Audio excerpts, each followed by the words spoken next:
Hello everyone, and welcome to my General Hospital official channel. I hope everyone is having a wonderful day. Before we begin, please hit the subscribe button and give this video a thumbs up. General Hospital spoilers for Thursday, August 15th, state that as the search for James West was ongoing, he hid in the Quartermaine boathouse and eavesdropped on Willow Corinthos' chat with Nina Reeves. James overheard Willow talking about her 4th of July kiss with Drew Quartermaine and all she liked about him.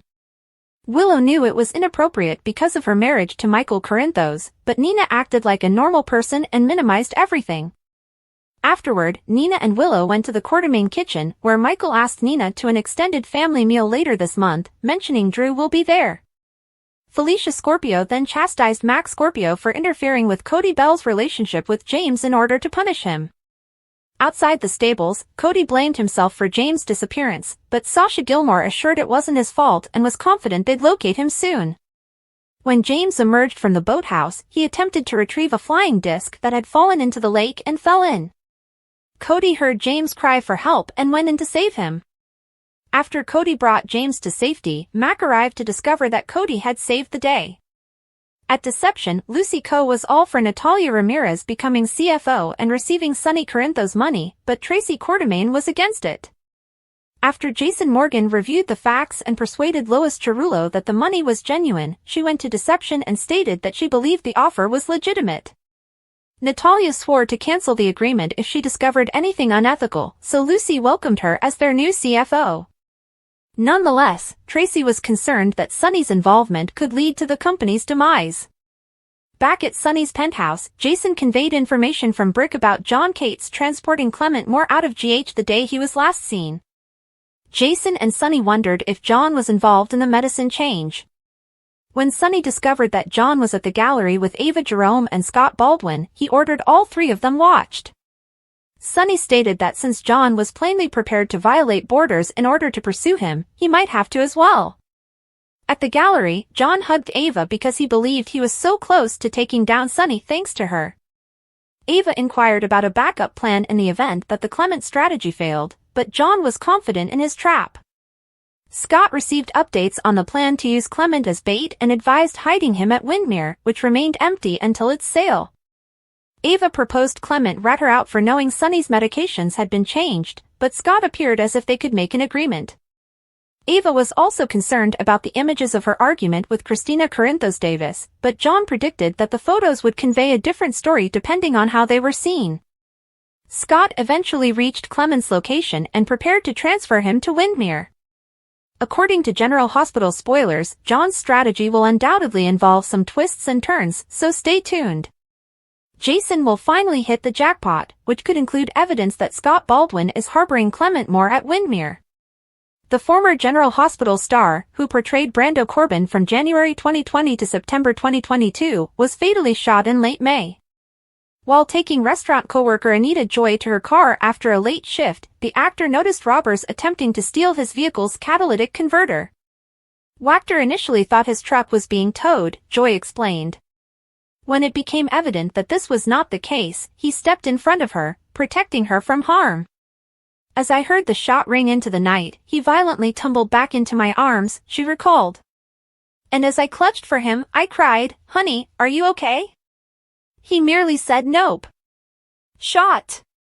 We tumbled onto the street, where I pulled my legs under him and tried to keep his body upright while shouting for aid and telling him to stay with me. Just days ago, Wachter's friends and family held a press conference in which they begged with the public to help with the inquiry. According to TMZ, fingerprints collected at the crime scene assisted officials in identifying the alleged gang members involved for Wachter's death. Soaps.com has the most recent General Hospital spoilers from Monday, August 19th to Friday, August 23rd. Shocks are delivered to several personalities, and Maxie finds herself in the position of asking some unpleasant questions. Meanwhile, Christina and Molly reveal their intentions, throwing Sam for a spin. Continue reading for more information. Even after everything Laura has been through, what happens today will demonstrate that she is still capable of being startled. Jason's alliance with Anna appears to be over when he calls her out. Is John deliberately pushing all of Sonny's buttons? Will he get the reaction he is hoping for? When Alexis rushes into action, she demonstrates her ability to solve problems great and small in a single bound. Will Sonny's commitment to Christina prove to be one he can keep? Kevin and Laura demonstrate that they are a true power couple when they work together to devise a strategy. It appears John is about to lose his cool. Or at least the minor chill he had in the first place. Dante feels grateful that Sam is by his side when he needs someone to talk to. Nina and Ava's difficult relationship may become less so after they have an honest chat. Will Ava be able to meet Trina's challenge? Alexis will endeavor to maintain peace. We can only say, good luck with that, lady. Molly is about to uncover an incredible discovery. More, is this why Molly's father, Rick Lansing, returns? Sonny wants to bounce his theory off of someone. Who is better than Jason? When Anna offers a severe warning to someone, she demonstrates that she is not to be underestimated. Who steps in to help Molly when she needs it? Sonny and Ava had been fighting for quite some time. But will his offer help mend their wounds? Things have been difficult between Jocelyn and Trina lately, but they're going to do what BFFs do, try to sort things out. Christina manages to push things not only to the brink, but over it. Maxie has a few questions that Natalia may not be in the mood to answer. Laura and Elizabeth find themselves on the same page. We don't think of Lois as easily rattled, so what managed to shake her up today? Molly expresses her determination. Dante confides in Chase. Is this talk related to what catches Sam completely off guard? Maxie feels she should have expected this from James. She adds Mac may not like it, but Cody has pushed his way into James' heart and will not leave. She also knows James, and he will ensure that no one finds him unless he wants them to. Nina and Willow visit the main house and converse with Michael in the kitchen. Nina has heard the news and is confident Liz will be pleased to have Willow back as a nurse. Willow leaves to resume packing, and Michael thanks Nina for keeping their talk between them. Nina wishes Michael a wonderful vacation at the beach with his family, as he deserves it. Michael invites Nina to a family dinner. Willow and the kids are looking forward to seeing her. Drew will also be present. Nina thanks him and says she'll be there as well. Back at the boathouse, Cody appears and calls out James' name. James yells for assistance from the water, and Cody jumps in. He manages to get to James and pull him out. Sonny wants to keep an eye on all three. Jason believes that the FBI will eventually have to rein in Kate's. Sonny believes this is personal for Jagger, who is willing to cross lines, and he may have to do the same. Lois arrives in deception as Natalia makes a case for herself and accepts Sonny's money. Tracy believes that without Maxie, she must be the voice of reason. Lois believes Tracy is making solid arguments, and Tracy appreciates her sensible thinking. Tracy claims Sonny would sell out his mother to gain money. Lois claims Sonny has always kept his word and believes his money is clean. Natalia promises to conduct a comprehensive forensic scan of Corinthio's coffee, and if she discovers anything suspicious, she will terminate the agreement. Lucy welcomes Natalia, their new CFO. Tracy remains concerned about Sonny's involvement. She cautions them that letting him in would mean the end of deception, and they'd be lucky not to be hauled out in handcuffs. At Ava's gallery, Kate informs her that he has finally gotten Sonny where he wants him, and it is all because to her. He offers her a strong hug. She inquires as to his backup plan in the event that luring Sonny to the pharmacy fails. Kate's does not have one because he believes Sonny will come seeking for Clement. She claims that if Sonny murders Clement, she will lose leverage over him. Kate will not let it happen, and he assures her of his protection. Scott comes, and Ava advises Kate's tell Scott about his proposal and see if he thinks it's a good idea. Kate's describes his idea, and Scott inquires about how he might assist, as this will ultimately result in justice for Karen. Ava requests that Sonny also pay, but this appears hazardous. She claims Clement may reveal that she knew Sonny's medications were tampered with. Scott says they will negotiate an agreement with him to keep quiet. Kate insists that they first transport Clement to a secure location. Scott believes he can handle it. Kate asks Scott where he'll take Clement. Scott recommends Windmere, whereas Kate's believes it is ideal because it is on an island with no neighbors. Scott sets out to pick up Clement and says they'll meet there. Ava remains opposed to Scott's proposal even after he leaves. She claims that his approach puts everyone at risk except Kate's. She is concerned that if this does not work, she will still face attempted murder charges. She notices that there are photographs of her and Christina.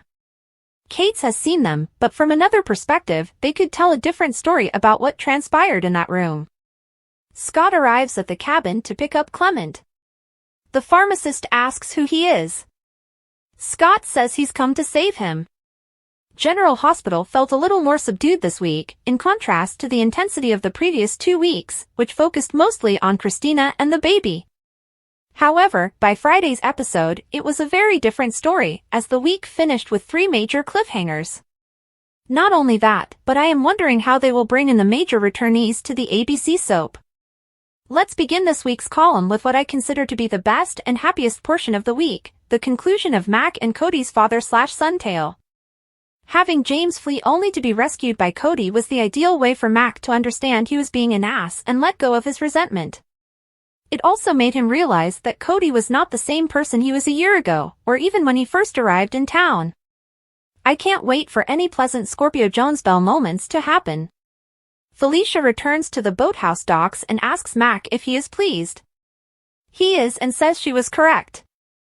She laughs, she's always correct. They kiss.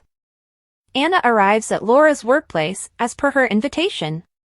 Laura informs that they have a meeting with the incoming WSB station chief. Laura is aware she recently arrested him. Anna says that Brennan has been acquitted and is now a fully accredited agent, and they will most likely receive no further explanation from the WSB. Brennan comes, and Laura explains that she set up this meeting because they all share common interests. Laura gets right to the point, believing that Anna and Brennan's shared background and skill sets present a one-of-a-kind opportunity. She wants them to find Valentine Cassadine. Anna claims the FBI is looking for him, which is beyond her reach. Brennan observes that the WSB strives not to meddle with FBI investigations. Laura is concerned since Valentine has a granddaughter. Anna tells Charlotte that Valentine would never endanger her. Laura receives a call, which interrupts their conversation. Something came up, so she excuses herself for a moment. Once alone, Anna accuses Brennan of concealing Valentine. He claims she has no proof and could always confess to Laura that she helped Valentine flee. Laura returns, wondering what she has missed. Brennan says they were discussing jurisdictions. He says he needs to depart. However, he would like to meet Laura and hear some of her stories, as her reputation precedes her. Brennan exits, and Laura notices Brennan's appeal, which disturbs her. She wonders if Brennan knows where Valentine is. Laura is caught off guard when she receives a call. She says she'll get there right immediately. Anna inquires if everything is fine. Laura confirms it's Lulu. Alexis assists Christina in getting dressed before she is released from the hospital. Christina is aware that she is in a bad mood, and rather than being relieved to be leaving, she has recognized that going out the door means her life begins anew, but without her kid. Alexis gives Christina a key to her home to give to Blaze so she can visit. Christina expresses gratitude to her mother, but feels it is unnecessary. Christina explains that Allison went on tour, which she urged her to do because she is not in a good place and cannot be anything to anyone. Alexis considers herself to be someone significant. Dr. Navarro arrives with the findings of Christina's discharge exam. So far, her uterus and ovaries appear to be in good condition, and she expects to recover completely. She sees no reason why she cannot have children in the future. Dr. Navarro departs, and Christina wonders what full recovery entails. Alexis believes it implies her body will heal. Christina inquires, "What about the rest of me?" Alexis admits that it will take time, but her heart will improve too. Curtis and Stella talk in a meeting room. He thanks Stella for guiding them through the legalities for a baby's funeral. Stella wishes to help TJ and Molly in any way she can. Stella has handled the majority of it. The only thing left to do is finish the birth certificate. TJ arrives only to discover that Molly has not yet arrived. He says Molly can catch up, so they should get started. Stella explains that they need a name for the birth certificate, but TJ admits they've never decided on one. TJ and Molly love each other, but it isn't always enough for a relationship to overcome the obstacles they face. The loss of Molly and TJ's baby child could be enough to end their once happy domestic partnership. Of course, this might lead to new romantic partnerships for TJ and Molly. Thanks for watching. If you like this video, so please don't forget to subscribe my channel and don't miss any update.